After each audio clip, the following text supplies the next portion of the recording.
अस्सलाम वालेकुम वरहमतुल्लाह। अज़ीज़ तलबा और तालिबात, जैसा कि हमारा आप जानते हैं कि हमारा state board new syllabus chapter number 3 शुरू है फिज़िक्स का, और इस चैप्टर का नाम है kinetic theory of gases and radiations. और पिछला जो हमारे 2 लेक्चर है वो रेडिएशन पर डिपेंड थे, और आज का भी ये जो हमारा लेक्चर है ये भी हमारा रेडिएशन वाले पार्ट पर ही मुनस्सिर है। ठीक है, तो आइए आज के इस लेक्चर की शुरुआत करते हैं। आज के इस लेक्चर में हम बहुत इंपॉर्टेंट टॉपिक डिस्कस करने वाले हैं, जिस टॉपिक का नाम है Prevost theory of heat exchange. ठीक है, आपको यहाँ दिखाई दे रहा है Prevost theory of heat exchange. ये थ्योरी, ये जो हमारे पास में थ्योरी है बहुत इंपॉर्टेंट थ्योरी है।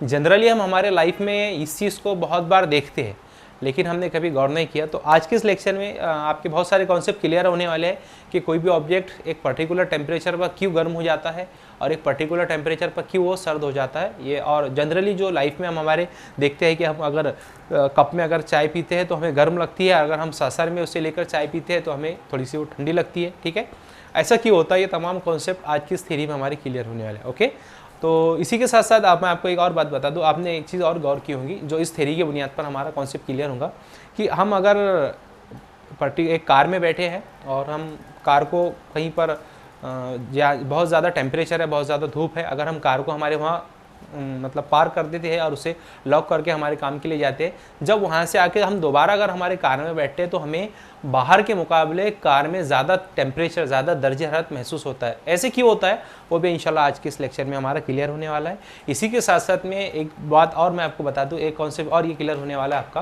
कि आपने ये देखा होगा कि आपने सुना भी होगा कि बहुत सारे ऑब्जेक्ट ऐसे होते हैं कि जो हमेशा अपने अंदर से हीट को रेडिएट करते हैं, हीट को इमिट करते हैं, दर्जे हरारत का इखराज करते हैं। ठीक है, सॉरी, अपने अंदर से हरारती तवानाई का इखराज करते हैं। तो बहुत सारे लोग सोचते होंगे, आप लोगों के जहन में कभी बात आई होगी अगर आपने सोचा होगा, तो अगर ऑब्जेक्ट, आपने ये सोचा होगा कि अगर ऑब्जेक्ट अपने अंदर से हरारती तवानाई का इखराज करता है तो वो ठंडा क्यों नहीं हो जाता, उसका दर्जा हरारत 0 क्यों नहीं हो जाता, ऐसा क्यों नहीं होता। उसका भी एक पर्टिकुलर रीज़न है जो आज की इस थ्योरी में हमारा क्लियर होने वाला है, जिस थ्योरी का नाम है Prevost theory of heat exchange. ठीक है, आइए इसको समझते हैं।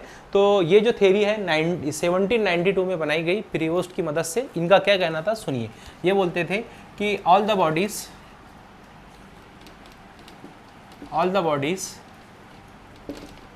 एट ऑल टेम्परेचर, है ना, तमाम अजसाम तमाम दर्जे हरारत पर। यहाँ पर आपको एक बात ख्याल रखनी है, अबाव 0 डिग्री केल्विन, है ना, यानी कि 0 डिग्री केल्विन से ज़्यादा, तमाम अजसाम तमाम दर्जे हरारत पर above 0 degree kelvin, all the bodies at all temperature radiate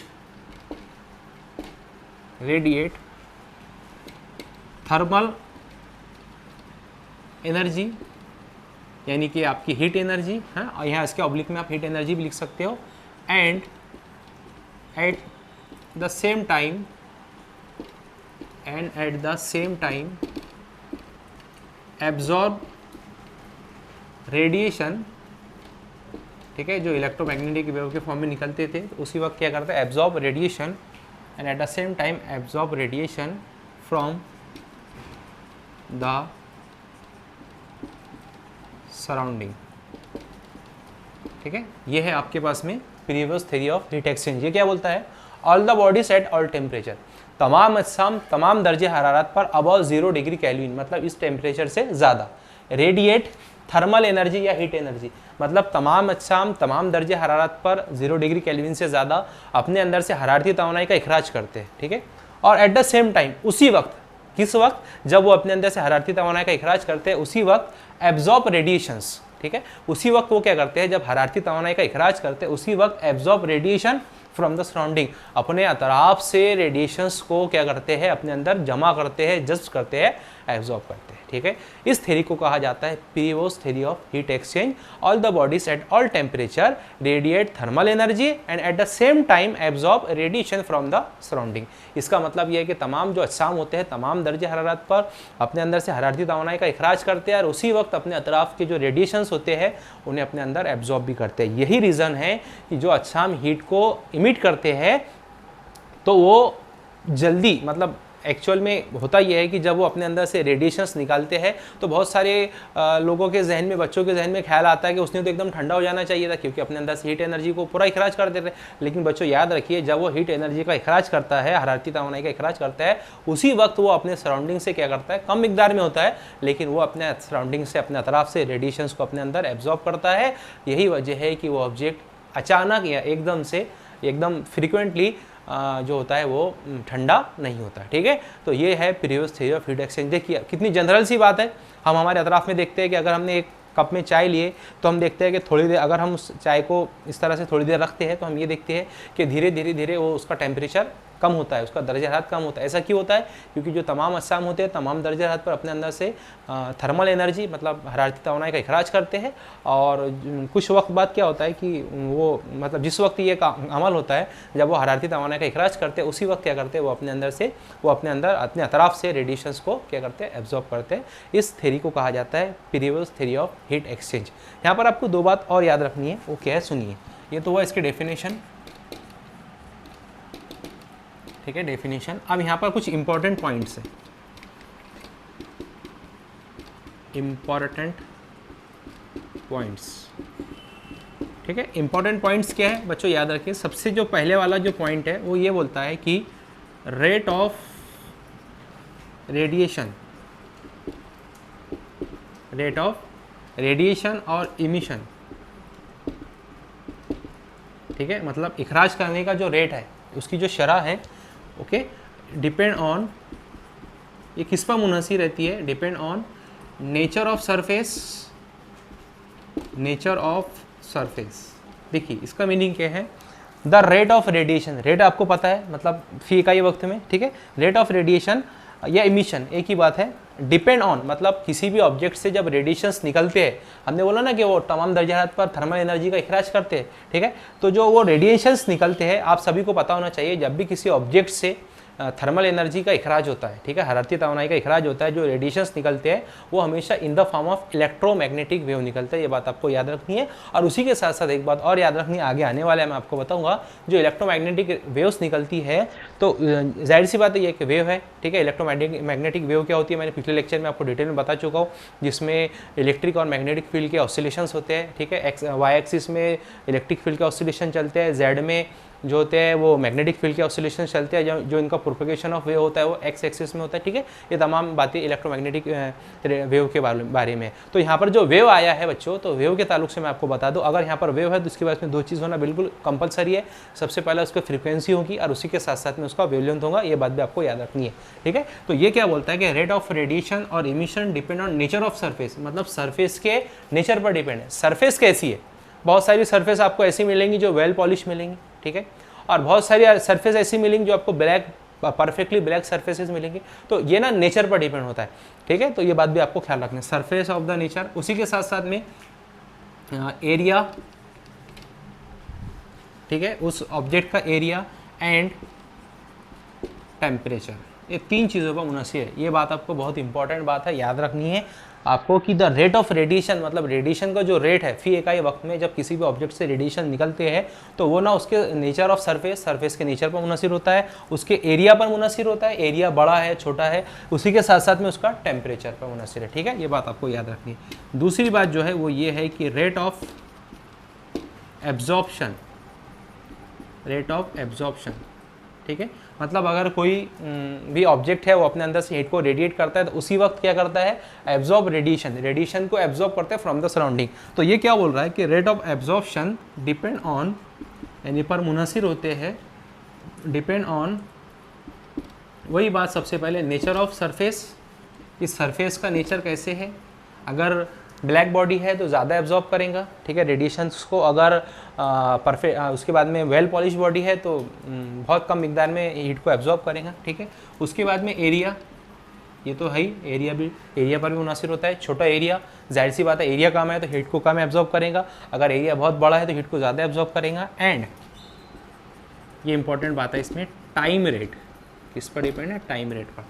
time rate का मतलब मैं आपको बताता हूँ कि जैसे कोई भी ऑब्जेक्ट कितनी ज़्यादा मिकदार में हीट को इमिट कर रहा है तो जो जितनी ज़्यादा मिकदार में फी का वक्त में जितनी ज़्यादा मिकदार में वो इमिट करेगा उतनी ही ज़्यादा मिकदार में अपने अंदर एब्जॉर्ब करेगा। मैं आपको एक छोटी सी इसकी मिसाल बताता हूँ। जैसे आपके पास में एक कप में चाय लिया है आपने, ठीक है, उसका दर्जा था तो आपने देखा उसका जो टेम्परेचर था वो 80 डिग्री सेल्सियस था। आपने क्या किया, उसे थोड़ी देर के लिए रखा।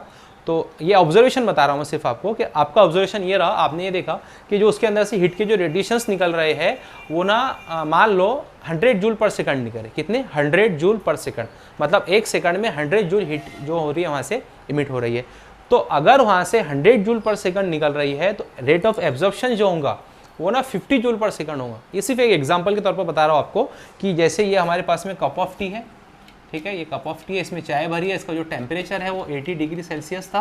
तो हमने देखा कि जो इसके अंदर से हीट ऑफ मतलब रेडिएशन जो है, अमाउंट ऑफ रेडिएशन जो है वो अगर 100 जूल पर सेकंड है तो एब्जॉर्प्शन कितना होगा, तो एब्जॉर्प्शन होगा 50 जूल पर सेकंड, ठीक है। अगर हम यहाँ पर लॉस निकालना चाहें तो लॉस कितना होगा, लॉस होगा 100 माइनस 50, मतलब कितना होगा 50 जूल पर सेकंड। मतलब एक सेकंड में ये जो हीट, मतलब जो हमारे कप में जो चाय रखी है वो एक सेकंड में कितने हीट का लॉस होगा, 50 जूल पर सेकंड का। तो जाहिर सी बात है 50 जूल पर सेकंड का अगर लॉस होगा तो जाहिर सी बात है धीरे धीरे उसका टेम्परेचर कम होगा। और दूसरे अगर मैं आपको मिसाल बताऊँ कि हमने क्या किया कि इसमें ना सिर्फ आधा कप चाय ली, ठीक है, पहले तो फुल कप चाय लिया था, अब आधा कप चाय लिया और हमने देखा इसका जो टेम्परेचर है वो है 40 डिग्री सेल्सियस। कितना है? 40 डिग्री सेल्सियस। जाहिर सी बात है अब टेम्परेचर कम है तो क्या होगा, टेम्परेचर अगर कम है तो ये क्या करेगा, ये कम मिकदार में हीट को इमिट करेगा। तो जितनी कम मिकदार में हीट को इमिट करेगा उतनी कम मिकदार में हीट को एब्जॉर्ब करेगा। इसीलिए यहाँ पर टाइम रेट बहुत ज़्यादा ज़रूरी है। तो ये तो हुआ इंपॉर्टेंट पॉइंट। पहले रेट ऑफ रेडिएशन जो है डिपेंड होता है nature of surface area and the temperature. The rate of absorptions depend on nature of the surface area and the time rate, ठीक है। ये इंपॉर्टेंट दो बातें थी जो आपको याद रखनी है प्रीवोस थ्योरी के ताल्लुक से, ठीक है। इसी के साथ साथ में अब आइए हम कुछ एग्जाम्पल्स लेते हैं। पहले आप लोग इसका स्नैपशॉट लीजिए, मैं आपको कुछ एग्जाम्पल नंबर फर्स्ट एग्जाम्पल ये है कि आपके पास में मान लो एक कप है और इस कप में हमारे पास में ऑयल है। क्या है? इस कप में ऑयल है, ठीक है। और ये जो ऑयल है ये 100 ml है। कितना है? 100 ml। इसका जो टेम्परेचर है बच्चों याद रखिए, इसका टेम्परेचर हमने लिया 80 डिग्री सेल्सियस, 80 डिग्री सेल्सियस। इसी के साथ साथ में एक दूसरा कप है हमारे पास में और इसमें ना वाटर भरा है, ठीक है।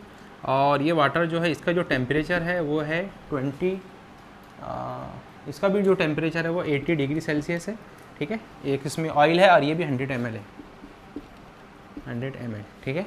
दो ऑब्जेक्ट है। उसी के साथ साथ में जो हमारा तीसरा जो ऑब्जेक्ट है इसमें ना हमने क्या किया, बर्फ़ को ले लिया, ठीक है, आइस लिया हमने इसमें, आइस, और इसका जो टेम्परेचर है T=0 डिग्री सेल्सियस, ठीक है। देखिए पहले इसमें हमने क्या लिया, ऑयल लिया, दूसरे इसमें हमने वाटर लिया और तीसरे वाले केस में हमने क्या किया, तीसरे वाले केस में हमने आइस लिया। ये जो वाटर है इसका हम टेम्परेचर ना 20 डिग्री सेल्सियस रखते हैं। कितने? 20 डिग्री सेल्सियस। और जो सराउंडिंग का जो टेम्परेचर है TS, मतलब अतराफ का जो दर्जा आ रहा था, याद रखिए वो भी हम नॉर्मल टेम्परेचर को रखेंगे 20 डिग्री सेल्सियस।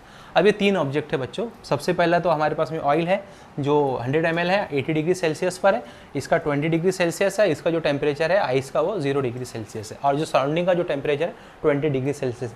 बताइए तीनों इन ऑब्जेक्ट में से सबसे ज़्यादा हीट को कौन रेडिएट करेगा, ठीक है। अगर हम गौर करें तो यहाँ पर हमें तीनों सबसे बात जो इम्पोर्टेंट है वो ये समझ में आती है कि अगर हम तीनों को गौर करें, तीनों चीज़ों में, तो हमें ना सबसे ज़्यादा जो टेम्परेचर है ऑयल का दिखाई दे रहा है, ठीक है। तो सबसे ज़्यादा टेम्परेचर इसका है, इसका मतलब ये है कि सबसे ज़्यादा हीट को जो रेडिएट करेगा वो कौन होगा, ऑयल होगा। मान लो ये रेडिएट करता है 50 जूल पर सेकंड। कितना रेडिएट करता है? 50 जूल पर सेकंड, ठीक है। तो अगर ये अपने अंदर से 50 जूल पर सेकंड को रेडिएट करता है तो जाहिर सी बात है जो वाटर है ये अपने वाटर का टेम्परेचर कम है तो ये ना अपने अंदर से मान लो 10 जूल पर सेकंड को रेडिएट करता है। उसी वक्त आइस जो है, आइस का थोड़ा केस अलग है, मैं आपको आगे बताने वाला हूँ। आइस क्या करता है, अपने अतराफ से जो रेडिएशंस होता है उसको ज़्यादा मिकदार में जस्ट करता है और कम मिकदार में रेडिएशन का इखराज करता है। मान लो ये अपने अंदर से 1 जूल पर सेकंड का इखराज करता है तो अपने अतराफ से 50 जूल पर सेकंड को एब्जॉर्ब करता है। ठीक है, ये आइस का थोड़ा सा अलग केस है। मैं आपको जो एग्जांपल बताया वो आपको दोनों के केसेस में याद रखना है कि ऑयल में या वाटर में, या आप यहाँ पर हॉट टी भी ले सकते हो, दोनों का अगर टेम्परेचर मुख्तलिफ है, ठीक है, तो क्या करेंगे, जिसका टेम्परेचर सबसे ज़्यादा होगा वो सबसे ज़्यादा हीट को रिलीज़ करेगा, हीट को इमिट करेगा। ठीक है, और आइस का जो केसेस है, आइस के केस में क्या होता है, सिर्फ हम यहाँ अभी टेम्परेचर की बात करें इसीलिए मैंने यहाँ पर आइस भी लिखा हो, तो जिसका टेम्परेचर ज़्यादा होगा वो सबसे ज़्यादा हीट को इमिट करेगा। ठीक है, आइस का जो पर्टिकुलर केस है हम आगे चल के डिस्कस करने वाले हैं। थोड़ा सा इसको आप लोग, इसका सेकंड वाली एग्जांपल इस तरह से, एक बीकर ये है और ये दूसरा बीकर है, ये 2 बीकर है हमारे पास में। ठीक है, और इसमें हम लेंगे वाटर 100 ml और इसमें ऑयल लेना है 100 ml। ठीक है, 2 ऑब्जेक्ट है, इसमें वाटर 100 ml लिया, इसमें ऑयल 100 ml लिया, और दोनों का जो टेम्परेचर है, अब दोनों को टेम्परेचर पे हम एक जैसा रखेंगे। ये 80 डिग्री सेल्सियस और इसका भी जो टेम्परेचर है वो है 80 डिग्री सेल्सियस। ठीक है, देखिए अब हम अगर गौर से देखें तो ये जो बॉक्स हमें दिखाई दे रहा है इसमें 100 ml मतलब पानी समा रहा है, इस बीकर में, इसमें भी 100 ml समा रहा है, मतलब दोनों का एरिया भी सेम है। उसी के साथ साथ में दोनों का दर्जे हरारत भी सेम है, मतलब टेम्परेचर भी सेम है। लेकिन अगर हम गौर करें दोनों का नेचर अलग है।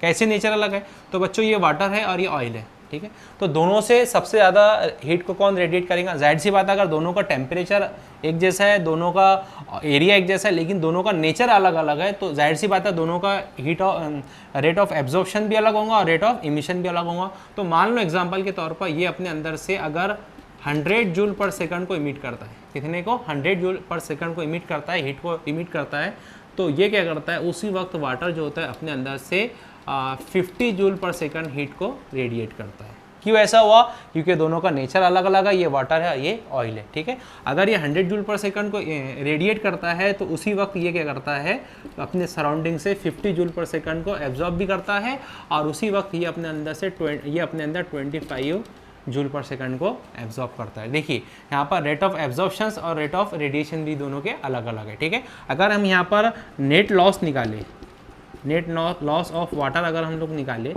तो क्या होगा, देखिए ये होगा कि इसने कितना रेडिएट किया था 50 माइनस कितना एब्जॉर्ब किया 25, तो यहाँ पर 25 जूल पर सेकंड का क्या हो रहा है, लॉस हो रहा है। ठीक है, अगर इसी तरह से हम नेट लॉस ऑफ ऑयल निकालें, ठीक है, वो कितना होगा, इसने 100 जूल को इमिट किया, 50 को अपने अंदर एब्जॉर्ब किया, तो यहाँ पर सेकंड कितने का लॉस हो रहा है, तो आंसर है पर सेकंड 50 जूल पर सेकंड का लॉस हो रहा है। ये बात आपको ख्याल रखनी है। उसी के साथ साथ में यहाँ पर आपको एक बात और याद रखनी है कि यहाँ पर रेट ऑफ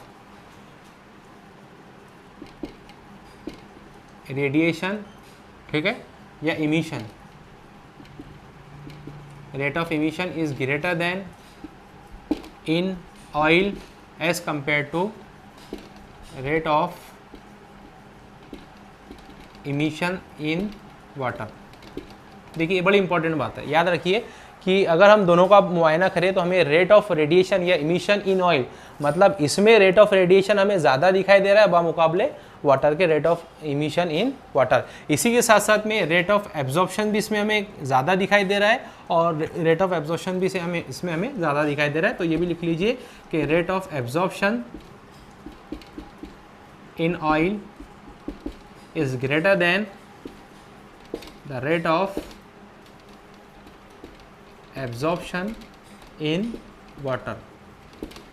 ठीक है, ये कुछ इंपॉर्टेंट पॉइंट्स है फर्स्ट एग्जांपल के तौर से। तो देखिए ये एक जो एग्जांपल है किस चीज़ पर डिपेंड है, तो आंसर है ये एग्जांपल हमारे नेचर पर डिपेंड है। ठीक है, तो इसका स्नैपशॉट लीजिए, फिर हम लोग आगे एग्जांपल, हाँ नेक्स्ट एग्जांपल नंबर 3। इसमें क्या करना है आपको, वही फिर से 2 बीकर लेना है, इस तरह से बीकर नंबर 1 और बीकर नंबर 2, 2 बीकर है हमारे पास में। ठीक है, अब दोनों बीकर में हमें क्या लेना है, इसमें भी जो क्वांटिटी होगी हमारी 100 ml होगी और ये भी हमारा 100 ml का एक बीकर है। ठीक है, और इसमें हम लोग वाटर लेंगे 100 ml और इसमें भी हम क्या लेंगे, वाटर लेंगे, लेकिन दोनों का जो टेम्परेचर है अब मुख्तलिफ होगा। मान लो इसका टेम्परेचर 80 डिग्री सेल्सियस है तो इसका टेम्परेचर 20 डिग्री सेल्सियस है ना, मतलब ये नॉर्मल टेम्परेचर पर, ये ज़्यादा टेम्परेचर पर है। ठीक है, दोनों का एरिया भी सेम है, दोनों का नेचर भी सेम है, लेकिन दोनों का टेम्परेचर अलग अलग है।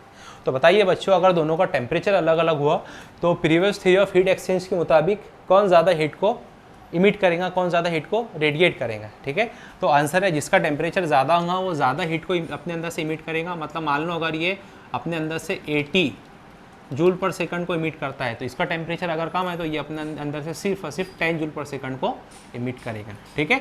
तो जिसका इमिशन ज़्यादा होता है उसका एब्जॉर्प्शन भी ज़्यादा होता है। तो ये अगर 80 जूल पर सेकंड इमिट कर रहा है तो ये क्या करेगा, मान लो ये 40 जूल पर सेकंड को अपने अंदर एब्जॉर्ब करेगा, तो उसी वक्त ये अपने अंदर क्या करेगा 2 जूल पर सेकंड को एब्जॉर्ब करेगा, ठीक है।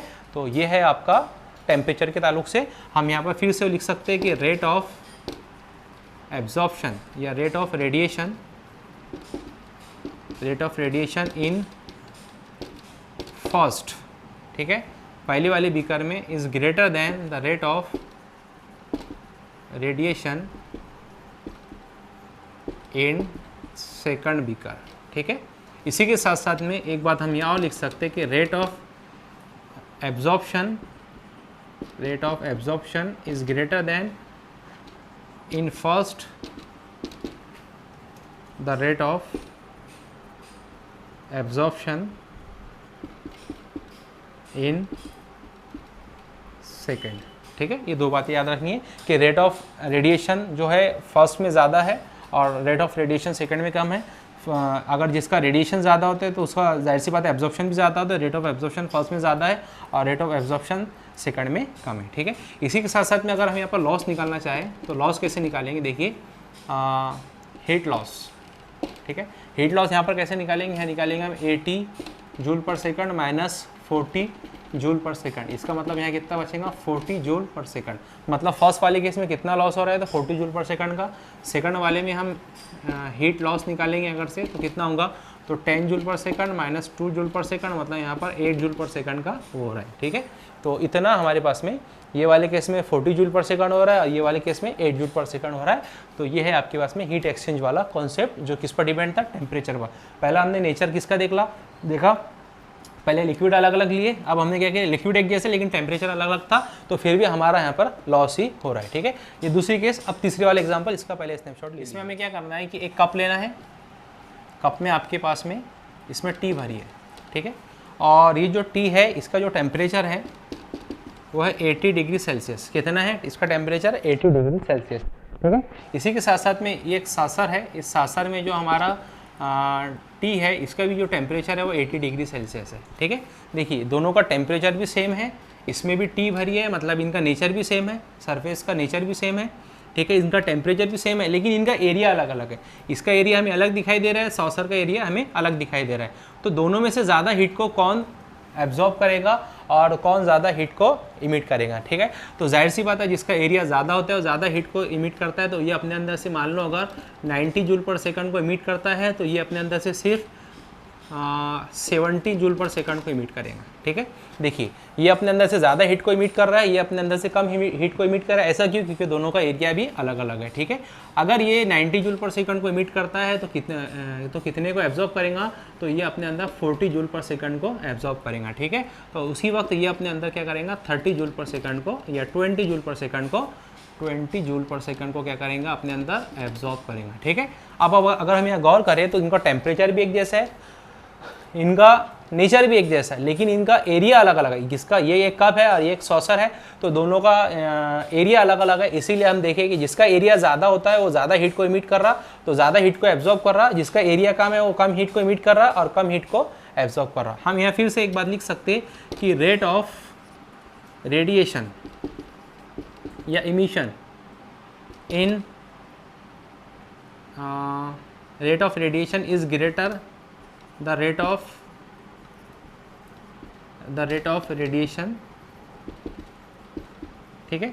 मतलब अगर हम यहाँ कप की बात करें तो कप में हमारा जो रेट ऑफ रेडिएशन है वो कम है और सॉसर में हमारा रेट ऑफ रेडिएशन जो है वो ज़्यादा है, ठीक है। तो रेट ऑफ रेडिएशन ये वाले जो सॉसर में हमारा ज़्यादा है क्योंकि इसका एरिया ज़्यादा है, और रेट ऑफ रेडिएशन कप में हमारा कम है क्योंकि उसका एरिया कम है। उसी के साथ साथ में हम लिख सकते हैं कि rate of absorption is greater than the rate of absorption, ठीक है, इन कप। यानी कि कप में हमारा रेट ऑफ एब्जॉर्प्शन अभी कम है और रेट ऑफ एब्जॉर्प्शन हमारे सॉसर में ज़्यादा है। देखिए इसमें जिसमें रेट ऑफ रेडिएशन ज़्यादा होता है उसी में रेट ऑफ एब्जॉर्प्शन भी ज़्यादा होता है। तो सॉसर में ज़्यादा था तो जाहिर सी बात है रेट ऑफ रेडिएशन अगर ज़्यादा था तो रेट ऑफ एब्जॉर्प्शन भी इसमें ज़्यादा होगा। रेट ऑफ रेडिएशन कप में कम था तो रेट ऑफ एब्जॉर्प्शन भी इसमें कम है। अगर हम यहाँ पर अब इसका वो निकालना चाहे, लॉस निकालना चाहे, तो लॉस कैसे निकालेंगे? तो यहाँ निकालेंगे हम net loss of heat in cup में अगर निकालेंगे हम तो 70 माइनस 20 तो कितना बचेगा?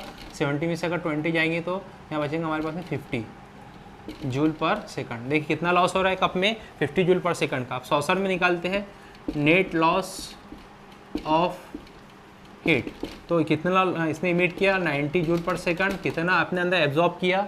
तो अपने अंदर इसने एब्जॉर्ब किया 40 जूल पर सेकंड को, ठीक है। तो कितना लॉस हुआ यहाँ पर? तो यहाँ पर लॉस हुआ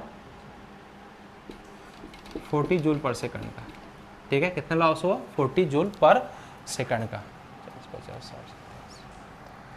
सॉरी 50 जूल पर सेकंड का लॉस हुआ यहाँ पर। हाँ, थोड़ा सा एग्जांपल गलत हो रही है।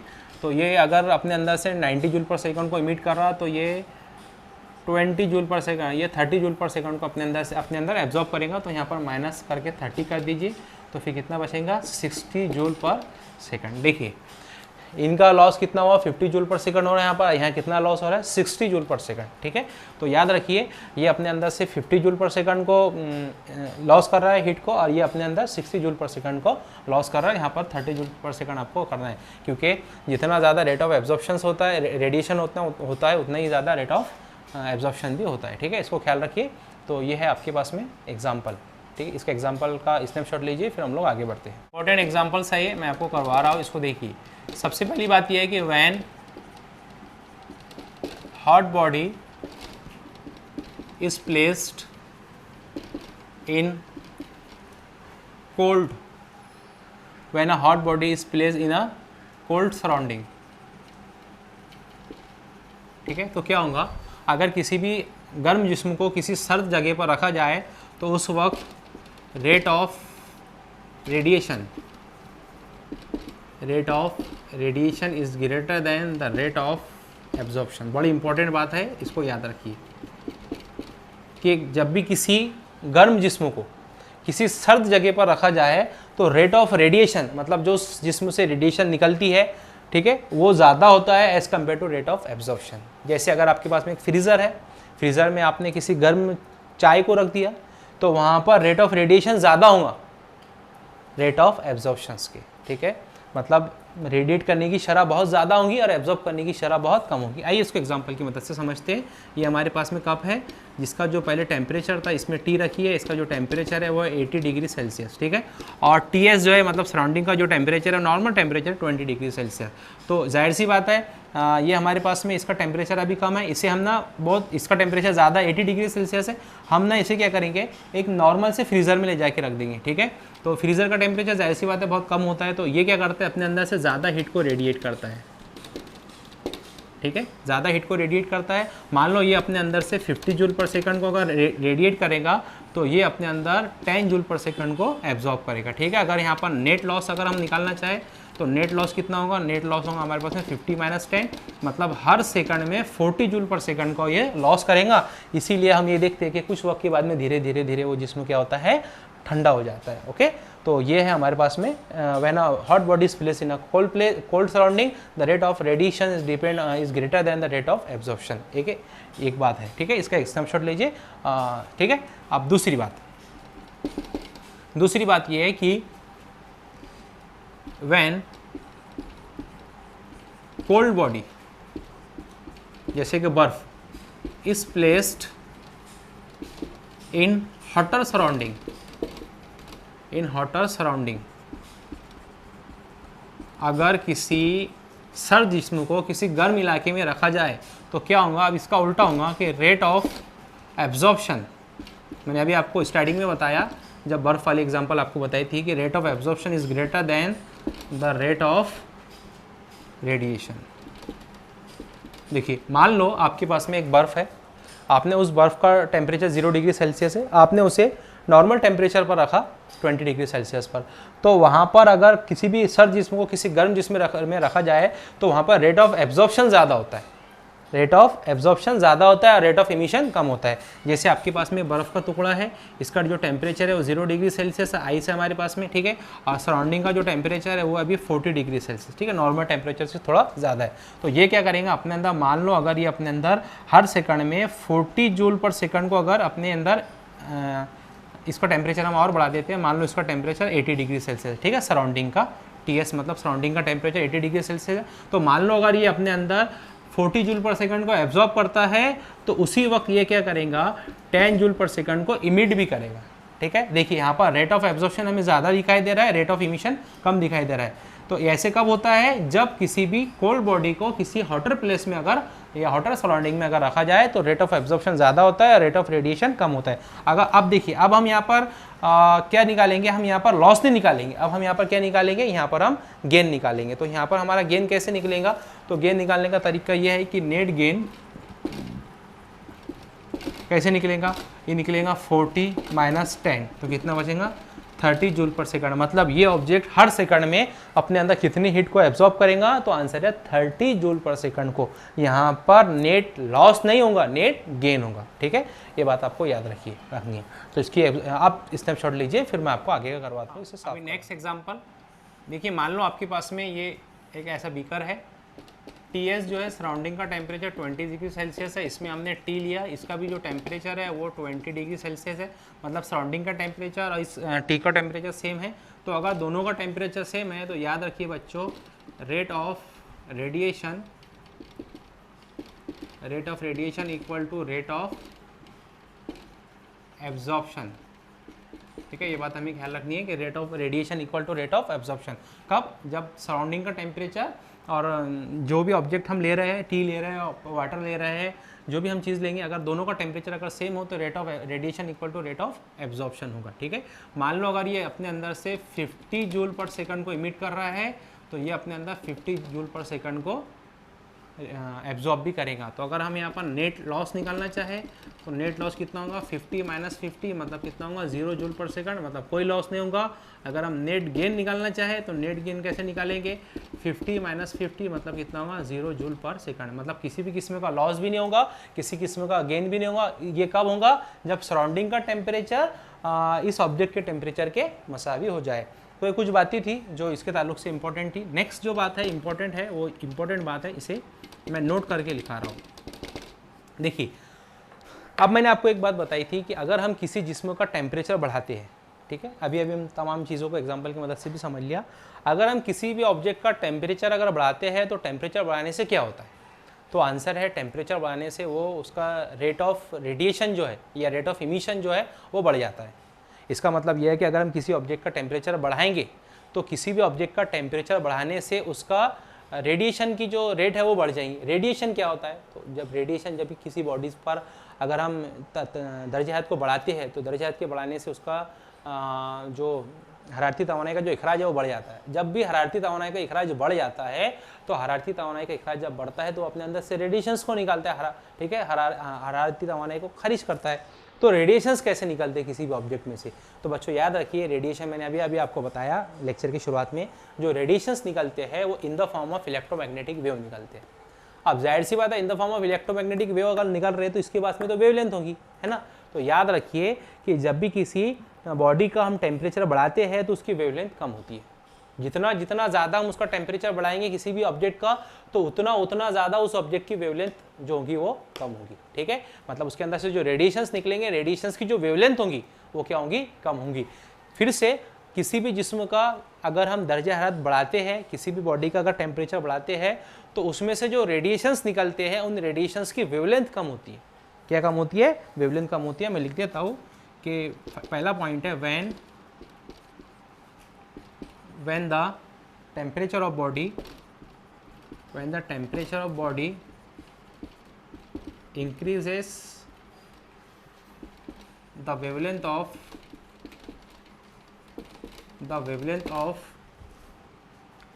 radiation decreases।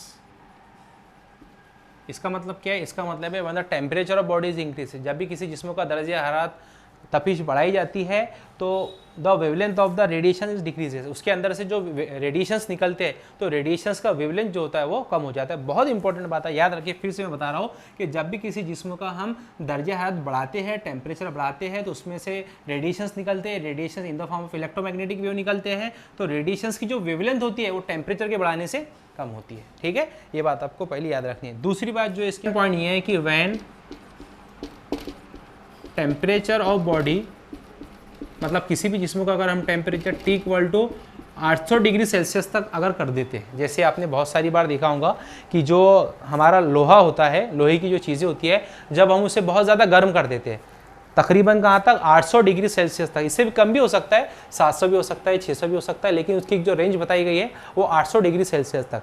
तो जब भी हम किसी ऑब्जेक्ट को बहुत ज़्यादा गर्म करते हैं तकरीबन 800 डिग्री सेल्सियस तक, तो क्या होता है कि जो उसकी जो रेडिएशंस की जो रेंज होती है, जो उसमें अंदर से जो रेडिएशंस निकलता है, तो रेडिएशन की जो रेंज होती है वो विजिबल रेंज में होती है। किस में होती है?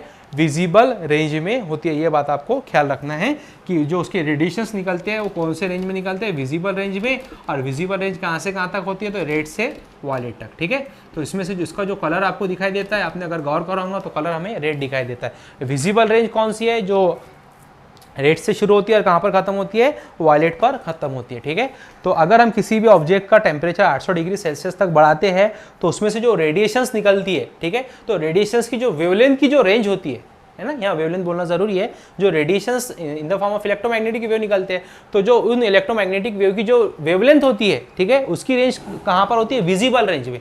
विजिबल रेंज किसे बोलेंगे? मतलब जिसके अंदर रेड कलर से लेकर वायलेट कलर तक आता है, मतलब वो हमें कैसे दिखाई देता है? रेड। अब विजिबल रेंज से ज़्यादा रेंज कौन सी होती है?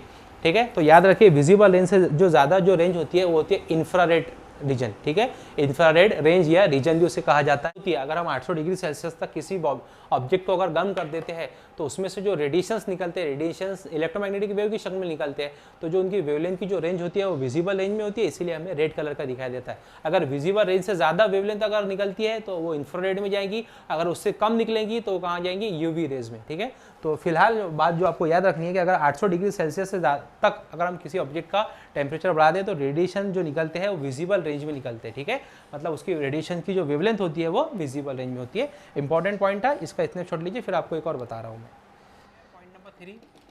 पॉइंट नंबर 3 की यह है कि व्हेन टेम्परेचर ऑफ बॉडी, मतलब किसी भी जिस्म का अगर टेम्परेचर हम T equal to 3000 degree Celsius कर दें, कितना? 3000 डिग्री सेल्सियस। अगर किसी जिस्म का टेम्परेचर हम 3000 डिग्री सेल्सियस तक बढ़ा दे तो वो बॉडी हमें कैसी दिखाई देती है? तो वो बॉडी हमें वाइट हॉट दिखाई देती है। कैसे दिखाई देती है? White hot. वाइट हॉट वो ऑब्जेक्ट, वो कलर होता है जिसमें तमाम किस्म के, वाइट हॉट वो कलर होता है जिसमें तमाम कलर की वेवलेंथ होती है, रेड, ऑरेंज, ठीक है, वायलेट, इंडिगो, जो तमाम कलर की जो रेंज होती है वो हमें वाइट हॉट में दिखाई देती है। ठीक है, और ये भी जो रेंज होता है ये भी विजिबल रेंज ही होता है। कौन सा रेंज होता है? ये भी विजिबल रेंज। ठीक है, तो अगर हम 3000 डिग्री सेल्सियस तक अगर बढ़ा दे किसी डिग्री का टेम्परेचर तो हमें कैसी दिखाई देती है? वाइट हॉट दिखाई देती है। ठीक है, और इसकी एग्जाम्पल क्या होंगी? तो आपने देखा होगा कि जो हमारा घर में लाइट लगा रहता है उसके जो फिलामेंट्स होते हैं, जब हमें उससे बहुत ज़्यादा उसका टेम्परेचर अगर बढ़ जाता है तकरीबन 3000 डिग्री सेल्सियस तक, तो वो हमें कैसे दिखाई देता है? वाइट हॉट दिखाई देता है। ठीक है, तो ये कुछ इंपॉर्टेंट पॉइंट्स थे जो हमारे periods theory of heat exchange के ताल्लुक से थे, जो मैंने आपको तमाम पॉइंट्स बता चुका हूँ। एक बात यहाँ पर बच्चों ख्याल रखिए कि जो आपका टेक्स्ट बुक है, टेक्स्ट बुक में ना बहुत शॉर्ट, मतलब ऐसे समझ के चलिए 1 या 2 पैराग्राफ में से उसने सिमट दिया है, लेकिन बच्चों बहुत नॉलेजेबल चीज़ें थी, इसीलिए मैंने तमाम चीज़ें आपको एक एक करके बताया हो। मुझे ऐसी उम्मीद है कि आपको तमाम चीज़ें समझ में आएंगी। एक क्वेश्चन एग्जाम में ऐसा आ सकता है कि फैक्टर ऑफ थर्मल रेडिएशन। ठीक है, थर्मल रेडिएशन के क्या क्या फैक्टर्स हैं? तो थर्मल रेडिएशन के ये फैक्टर होंगे। सबसे पहले तो बॉडी का एब्सोल्यूट टेम्परेचर, ठीक है, उसी के साथ साथ में नेचर ऑफ द बॉडी, ठीक है, उसी के साथ साथ में nature of the surrounding and time duration. ये 4 पॉइंट आपको लिखने हैं कि अगर आपको ये पूछा जाए कि थर्मल रेडिएशन मतलब हरारती तवानाई का इखराज में कौन कौन से फैक्टर्स पर ये मुनसिर होता है, तो बॉडी के एब्सोल्यूट टेम्परेचर पर, बॉडी के नेचर पर, बॉडी के सराउंडिंग पर, और उसी के साथ साथ में टाइम ड्यूरेशन पर ये मुनसिर होता है। ठीक है, उसके बाद में हमें अब कुछ डेफिनेशन दिखनी है, इंपॉर्टेंट डेफिनेशन है। सबसे पहली जो डेफिनेशन है वो हमारी इमिसिव पावर। ठीक है, तो देखते हैं हम इसे। हाँ, देखिए जो नेक्स्ट डेफिनेशन हमारी वो है इमिसिव पावर। अब इमिसिव पावर किसे कहते हैं मैं आपको ये बताता हूँ। आपको यहाँ पर दो चीज़ें याद रखनी है। सबसे पहले Q इक्वल टू होगा हमारा क्वांटिटी ऑफ हीट रेडिएशन, मतलब अगर हम किसी जिस्म का दर्जा हरारत बढ़ाएंगे तो वो अपने अंदर से कितने रेडिएशन को निकालेगा, उसकी क्वांटिटी Q कहलाएंगे, ठीक है। उसके बाद में हम यहाँ पर T लेंगे। T जो होगा हमारा वो होगा टाइम होगा, T जो होगा टाइम होगा, टाइम टेकन, कितना टाइम उसे लगता है। उसी के साथ साथ में हम यहाँ पर A लेंगे। A मतलब क्या होगा हमारा एरिया होगा। अब देखो बच्चों, इमिसिव पावर हम लोग समझ रहे, तो मान लो आपके पास में कोई ऑब्जेक्ट है, उस ऑब्जेक्ट का आपने टेम्परेचर बढ़ाया, ठीक है। एक ऑब्जेक्ट है आपके पास में, तो उसमें से जो हीट का रेडिएशन निकल रहा है वो दो चीज़ों को मुनहसिर है। Quantity of heat is directly proportional to area. इसका मतलब यह है कि जितना ज़्यादा एरिया होगा उतना ज़्यादा क्वांटिटी ऑफ हीट वहाँ से निकलेंगी, ठीक है। तो एरिया अगर बड़ा होगा तो क्वांटिटी ऑफ हीट रेडिएशन भी ज़्यादा होगा, अगर एरिया कम होगा तो क्वांटिटी ऑफ हीट रेडिएशन क्या होगा हमारे पास में, कम होगा, ठीक है। इसका मतलब यह है कि Q is directly proportional to A, जितना ज़्यादा एरिया होगा उतना ज़्यादा क्वांटिटी ऑफ हीट रेडिएशन होगा, ठीक है।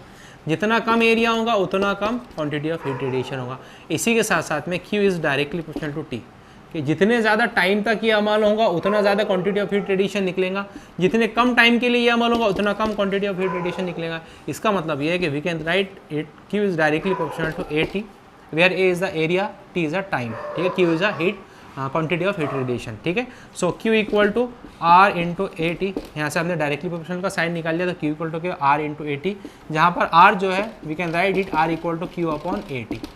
ये फार्मूला बन गया आपके पास में इमिसिव पावर का। इमिसिव पावर की डेफिनेशन क्या होगी, quantity of heat radiation per unit area per unit time, called as emissive power, ठीक है।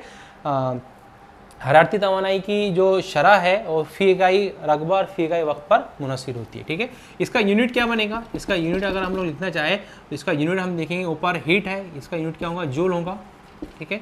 नीचे क्या है, एरिया है, मतलब ये मीटर का स्क्वायर, नीचे टेम्परेचर है, मतलब इसका यूनिट क्या होगा, सेकंड होगा, ठीक है। इसका मतलब ये हो जाएगा आपके पास joule per metre square into second, ये बन गया इसके पास में इसका यूनिट।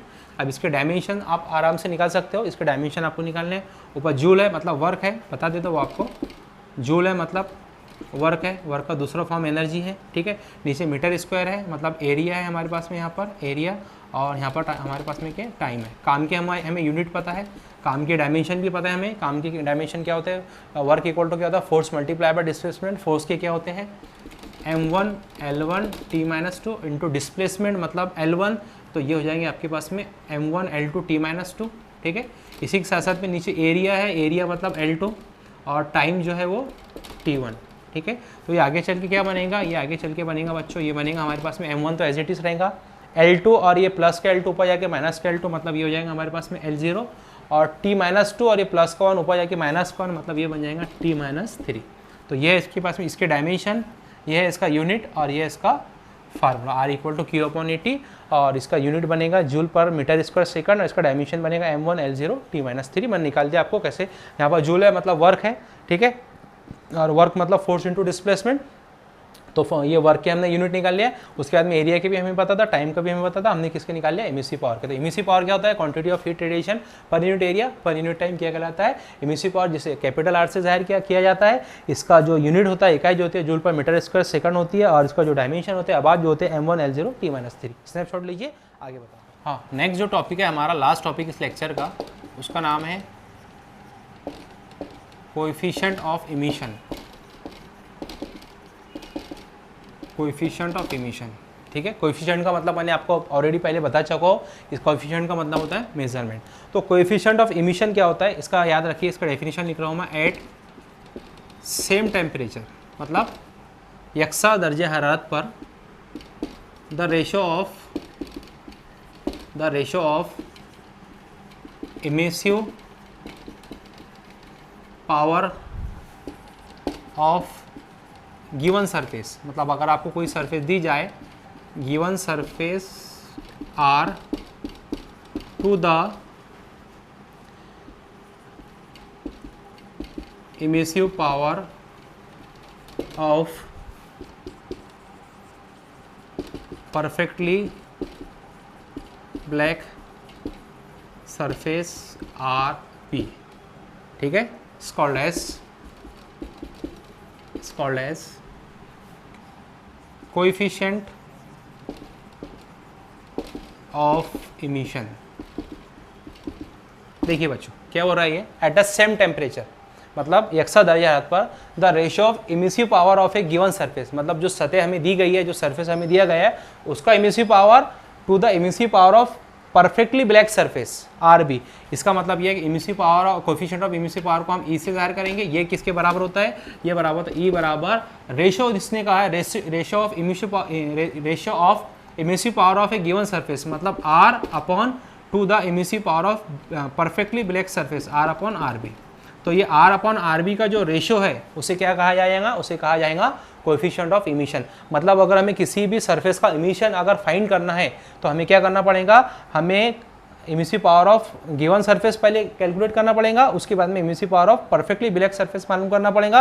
दोनों का जब हम रेशियो निकाल लेंगे तो हमें क्या मिल जाएगा, कोएफिशिएंट ऑफ इमिशन मिल जाएगा। तो कोएफिशिएंट ऑफ इमिशन को हम E से ज़ाहिर करते हैं, इसका फार्मूला क्या बन गया, इसका फार्मूला बन गया R अपॉन RB। ठीक है, उसी के साथ साथ में अगर मैं ब्लैक बॉडी का मैं एक बात आपको और बता देता हूँ एडिशन में, कि अगर हमें किसी ब्लैक बॉडी का कोएफिशिएंट ऑफ इमिशन निकालना है तो ये कितना होगा, ये होगा 1। कितना होगा 1। ये ब्लैक बॉडी के लिए, ब्लैक बॉडी सरफेस अगर हमारे पास में है तो उसका कोएफिशिएंट ऑफ इमिशन कितना होगा, 1 होगा। कैसे होगा, देखिए ये आपके पास में क्या है, आपके पास में ये है, हमारे पास में R अपॉन RB। ठीक है, इसका मतलब अगर हम कोएफिशिएंट ऑफ ब्लैक बॉडी निकाल रहे तो इक्वल टू R किससे रिप्लेस होगा, RB से। ये ऑलरेडी यहाँ पर RB है, RB कैंसिल, मतलब इक्वल टू क्या बच गया हमारे पास में 1 बन गया। ठीक है, अगर परफेक्ट रिफ्लेक्टर के लिए अगर हम निकालना चाहें, परफेक्ट रिफ्लेक्टर के लिए, तो परफेक्ट रिफ्लेक्टर के लिए याद रखिए E इक्वल टू कितना होगा, 0, क्योंकि ये परफेक्ट रिफ्लेक्टर है इसीलिए उसका इमिसिव पावर हमेशा कितना होगा, 0 होगा। तो ये था कोएफिशिएंट ऑफ इमिशन। अगर किसी भी बॉडी का कोएफिशिएंट अगर इमिशन निकालना है तो R और RB का रेशियो ले लीजिए, आपके पास में कोएफिशिएंट ऑफ इमिशन आ जाएगा। तो यहाँ तक हमारा जो लेक्चर है आज मुकम्मल होता है। मुझे ऐसी उम्मीद है जो लेक्चर्स में जो टॉपिक बताए गए बहुत इंपॉर्टेंट टॉपिक है।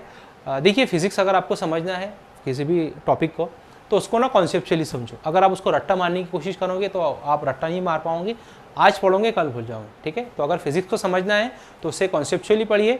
जो चीज़ें नहीं समझ में आ रही है वो मुझे आप पर्सनली पूछ सकते हो, बहुत सारे बच्चे पूछते भी है। जो मैं होमवर्क ऑनलाइन देता हूँ फिलहाल मतलब लेक्चर में ही, तो बहुत सारे बच्चे उसके आंसर भी देते हैं। जो नहीं देते हैं, अगर आप इंटरेस्टेड नहीं हो तो आपको कोई ज़रूरत नहीं फिजिक्स पढ़ने की। जब आपकी स्कूल कॉलेजेस शुरू होंगी आप उस वक्त पढ़ सकते हो। जो बच्चे रियली अगर चाहते हैं कि उनका कुछ फ़ायदा हो, तो चाहे किसी भी जगह से हो आप, चाहे आप एक पर्टिकुलर प्लेस से, मेरे जिस कॉलेज में, जिस स्कूल में, जिस एरिया में मैं पढ़ाता हूँ, चाहे आप वहाँ से हो या आप अतराफ से जहाँ से भी हो, अगर आपको रियली ये लग रहा है कि आपका इसमें कुछ फ़ायदा हो रहा है तो बच्चों आप बिल्कुल इससे फ़ायदा उठाने की कोशिश कीजिए। आपके पास में बहुत इंपॉर्टेंट वक्त है। आप सोच रहे हैं कि आप घर पर बैठे हो, लेकिन ये आपके लिए सबसे इंपॉर्टेंट वक्त है। आपको बहुत ज़्यादा छूट मिलेगी पढ़ाई करने के लिए, तो आपके पास में बहुत अच्छा वक्त है, इसका फ़ायदा उठाइए, अच्छे से पढ़ाई कीजिए। और इस लेक्चर के ताल्लुक से जो भी आपको प्रॉब्लम्स जा रहे हैं या जो भी चीज़ें नहीं समझ में आती है तो लेक्चर को दोबारा रिपीट करके देखिए। अगर फिर भी नहीं समझ में आता तो आप कमेंट बॉक्स में पूछ सकते हैं। पर्सनली मेरा नंबर बहुत सारे बच्चों के पास में, आप मुझे कॉल करके भी पूछ सकते हैं। इंशाल्लाह अगर मेरे पास वक्त रहा तो मैं ज़रूर आप तमाम की मदद करूँगा। फिर से एक रिक्वेस्ट है आखिरी में कि अगर आपको हमारे चैनल से फ़ायदा हो रहा है तो चैनल को लाइक कीजिए, सब्सक्राइब कीजिए, वीडियोज़ को लाइक कीजिए, तमाम बच्चों तक शेयर कीजिए ताकि ज़्यादा से ज़्यादा बच्चों को इसमें फ़ायदा हो सके। ठीक है, मुझे ऐसी उम्मीद है जो बताया गया आप लोग उस पर अमल करेंगे।